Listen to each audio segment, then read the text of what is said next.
Prime തുടരുന്നു. ശ്രീ ജ്യോതികുമാർ ചാമക്കാല, പ്രാദേശിക പ്രശ്നങ്ങളുടെ പേരിലുണ്ടായിരുന്ന ഒരു നാട്ടിലെ പ്രശ്നത്തെ രാഷ്ട്രീയ കൊലപാതകമാക്കി മാറ്റാനും CPM-ന്റെ പേരിൽ തലയിൽ കെട്ടിവെക്കാനും നടത്തിയ ബോധപൂർവമായ ശ്രമത്തിന്റെ ഭാഗമാണ് ഇപ്പോൾ വന്നിരിക്കുന്ന കോടതി വിധി പോലും എന്നാണ് ശ്രീ അനിൽകുമാറിന്റെ വാദം. ഇതിലെ പാർട്ടി ബന്ധം എന്നത് എത്രത്തോളം തെളിഞ്ഞിട്ടുണ്ട്? ഇതിലെ രാഷ്ട്രീയ ഗൂഢാലോചന എത്രമാത്രം വ്യക്തമായിട്ടുണ്ട് കോൺഗ്രസിന്റെ നോട്ടത്തിൽ?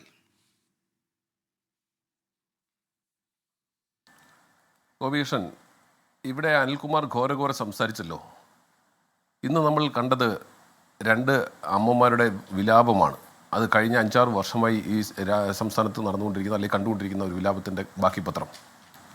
ഇവിടെ അദ്ദേഹത്തിൻ്റെ സംസാരം കേട്ടാൽ ഒരു തർക്കവും വേണ്ട, അടുത്ത വർഷത്തെ സമാധാനത്തിലുള്ള നോബൽ പ്രൈസ് CPM എന്ന സംഘടനയ്ക്ക് നൽകേണ്ടി വരുമെന്നുള്ള രീതിയിലാണ് അദ്ദേഹത്തിൻ്റെ സംസാരം നടന്നിട്ടുള്ളത്. ഞാനതിന് വിശദാംശങ്ങളിലേക്കൊന്നും പോകുന്നില്ല. ഇവിടെ നമ്മുടെ മുമ്പിലുള്ള വസ്തുതകളെ സംബന്ധിച്ച് സംസാരിക്കുമ്പോൾ ഒരു ഉളിപ്പുമില്ലാതെ വന്നിരുന്ന് ഇതുപോലെയൊക്കെ പറയാൻ കഴിയുന്നത് CPM-ന് മാത്രമേ കഴിയൂ. അദ്ദേഹത്തിൻ്റെ ഭാഷയിൽ പറഞ്ഞ, അദ്ദേഹത്തിൻ്റെ ഭാഷ തന്നെ കടമെടുത്താൽ കുറയ്ക്കാൻ അദ്ദേഹത്തിന് മാത്രമേ കഴിയൂ. ഇവിടെ തുടക്കം മുതൽ അദ്ദേഹം പറഞ്ഞു വരുന്നത് എന്താ? അദ്ദേഹം ഇവിടെ വന്ന് സംസാരിച്ചു കൊണ്ടിരിക്കുന്നത്, ഇവിടെ ഈ കേസുമായി ബന്ധപ്പെട്ട് ക്രൈംബ്രാഞ്ച് 14 പേരെ അറസ്റ്റ് ചെയ്തിരുന്നു, CBI 10 പേരെ അറസ്റ്റ് ചെയ്തു.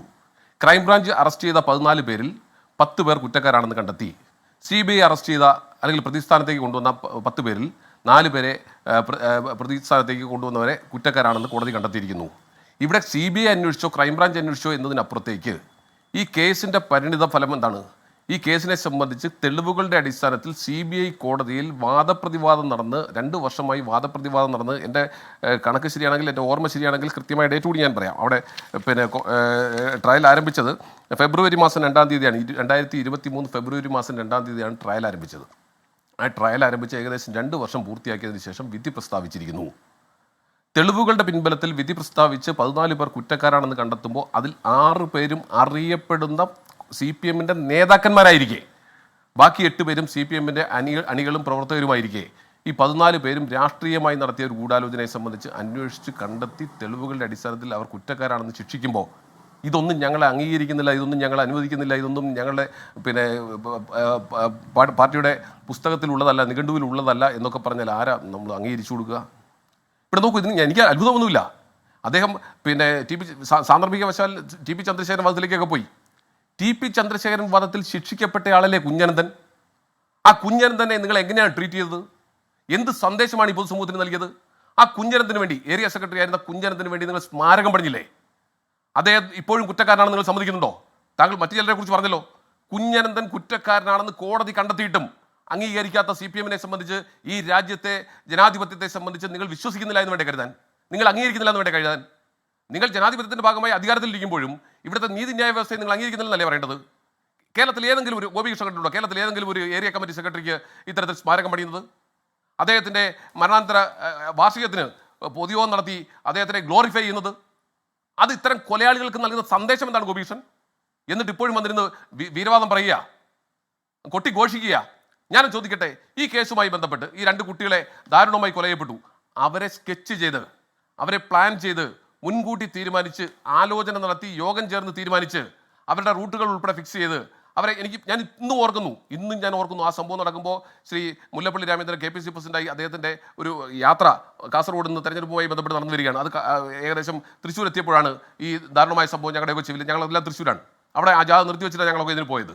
അപ്പോൾ ആ രീതിയിൽ ആ ചെറുപ്പക്കാരെ യാതൊരു കാരണവും കൂടാതെ അരുംകൊല ചെയ്തതിന് ശേഷം, കൊല ചെയ്യുക മാത്രമല്ല, കൊലയ്ക്കുള്ള വാഹനം സംഘടിപ്പിച്ചു, ഡേറ്റ് തീരുമാനിച്ചു, അവരുടെ കലണ്ടറിൽ അല്ലെങ്കിൽ അവരുടെ ഫോട്ടോയ്ക്ക് നേരെ ചുവന്ന മഷി കൊണ്ട് ക്രോസ് വരച്ചു, അത് സോഷ്യൽ മീഡിയയിലൂടെ പ്രചരിപ്പിച്ചു.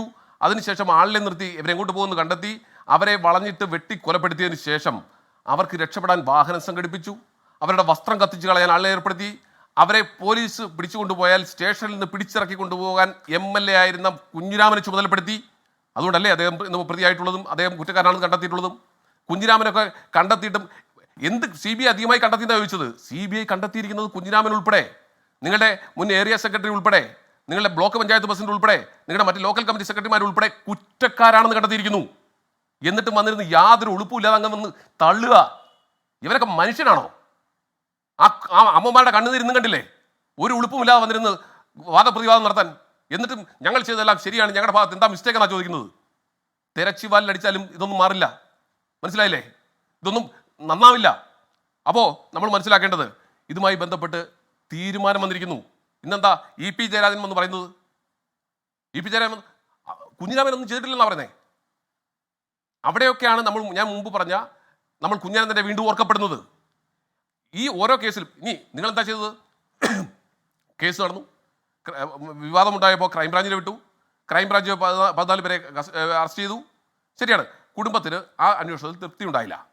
കുടുംബത്തിന് അന്വേഷണത്തിൽ തൃപ്തി ഉണ്ടാകാതെ വന്നപ്പോൾ കുടുംബം കോടതിയിൽ പോയപ്പോൾ സർക്കാരിൻ്റെ നിലപാട് അവിടെ നിൽക്കണേ. കുടുംബം കോടതിയിൽ പോയി, കോടതിയിൽ പോയിട്ട് സിംഗിൾ ബെഞ്ച് വിധിച്ചില്ലേ CBIക്ക് വിടണമെന്ന്? നിങ്ങൾ അംഗീകരിച്ചോ? നിങ്ങൾ എത്ര കോടി രൂപ ചെലവാക്കിയതിന് വേണ്ടി? CBIക്ക് പോകാതിരിക്കാൻ വേണ്ടി ഡിവിഷൻ ബെഞ്ചും പറഞ്ഞു CBIക്ക് വിടണം. എന്നിട്ട് നിങ്ങൾ തയ്യാറായോ? നിങ്ങൾ എവിടെയാണ് പോയത്? സുപ്രീം കോടതിയിൽ പോയി.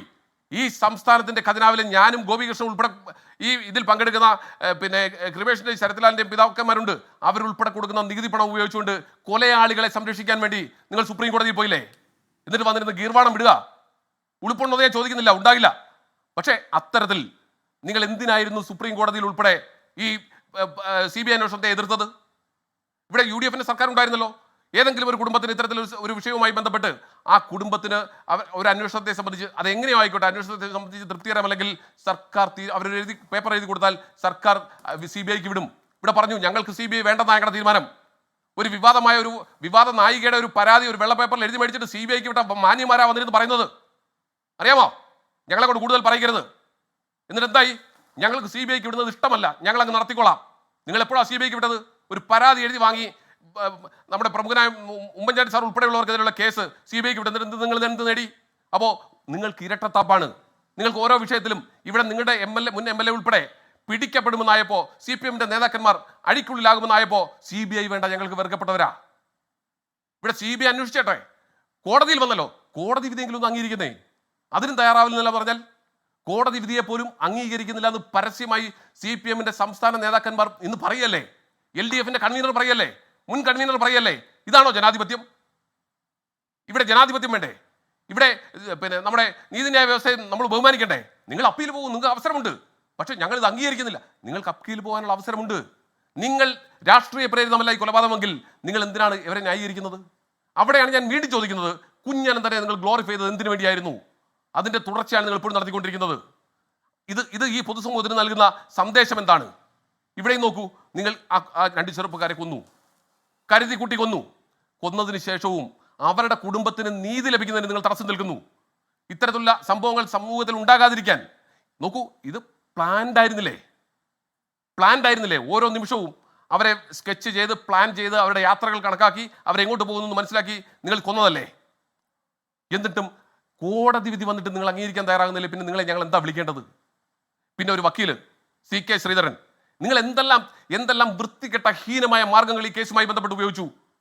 ഒരു വക്കീൽ, അദ്ദേഹം ഈ കുടുംബത്തിന്റെ താങ്ങും തണലുമാണെന്ന് അവരെ തെറ്റിദ്ധരിപ്പിച്ച് ആ കേസിന്റെ മുഴുവൻ രേഖകളും കൈക്കലാക്കി അതുമായി ബന്ധപ്പെട്ട എല്ലാ വിഷയവും പഠിച്ചതിന് ശേഷം ഞങ്ങളുടെ ഉന്നതനായ നേതാവായിരുന്നു അദ്ദേഹത്തെ ഞങ്ങളൊക്കെ നേതാവേ എന്ന് വിളിച്ചു പോയതിൽ ഞങ്ങൾക്ക് ഇപ്പോൾ പരമപൂച്ഛം ഞങ്ങളോട് തന്നെ തോന്നുക. 4 അണയ്ക്ക് വേണ്ടി CPMകാരുടെ മുമ്പിൽ ഓച്ഛാനിച്ചു നിന്ന് മാത്രമല്ല, ഗോപികൃഷ്ണൻ ആലോചിക്കണം, ആ കേസിന്റെ മുഴുവൻ ഒരു വക്കീൽ എന്ന നിലയിൽ, രാഷ്ട്രീയക്കാരെന്നുള്ള കാര്യം പോട്ടെ, ഒരു വക്കീൽ എന്ന നിലയിൽ ഇതിനകത്തൊരു ഇന്റഗ്രിറ്റി കാണിക്കട്ടെ.